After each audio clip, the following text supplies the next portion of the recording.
Hi అండి, అందరికీ నమస్కారం. నేను మీ శ్రీవల్లి. ఈరోజు మన రెసిపీ అందరి ఫేవరెట్ ఆలు ఫ్రై ఎలా చేయాలో చూసేద్దాం. ముందుగా ఒక ప్యాన్లో ఆయిల్ వేసేసి వేడయ్యాక ఆవాలు, జీలకర్ర, కొద్దిగా శనగపప్పు కూడా వేసి కలుపుకోవాలి. తరువాత అందులో కట్ చేసుకున్న ఆలు ముక్కలు, కాస్త పసుపు వేసి కలుపుకొని మూత పెట్టాలి. కాసేపు వేగాక అల్లం పేస్ట్, ఇంకా కొత్తిమీర, కరివేపాకు, కొద్దిగా ఉప్పు, పచ్చిమిరపకాయలు వేసుకొని ఇంకాసేపు వేగనివ్వాలి.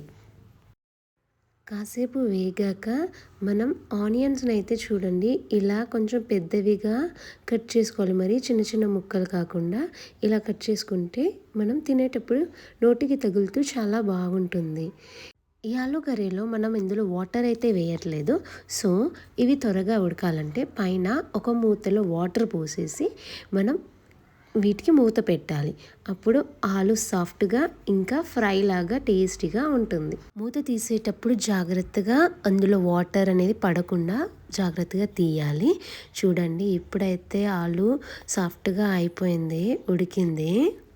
మనం సాల్ట్ అయితే ముందే వేసేసాము, ఎందుకంటే ఆలు మెత్తపడడానికి. ఇప్పుడు కారం కూడా వేసేద్దాము. కారం, కొద్దిగా గరం మసాలా వేసేసి మంచిగా కలుపుకొని మూత పెట్టి కాసేపు మగ్గనివ్వాలి. అంతే, అందరికీ ఫేవరెట్ అయిన ఆలు కర్రీ రెడీ అయిపోయినట్టే. స్టవ్ ఆఫ్ చేసి వేడి వేడి అన్నంలోకి సర్వ్ చేస్తే మీరు అన్నం మొత్తం ఈ కర్రీతోనే తింటారు. అంత టేస్టీగా ఉంటుంది. తప్పకుండా ట్రై చేసి టేస్ట్ ఎలా ఉందో కామెంట్ చేయండి.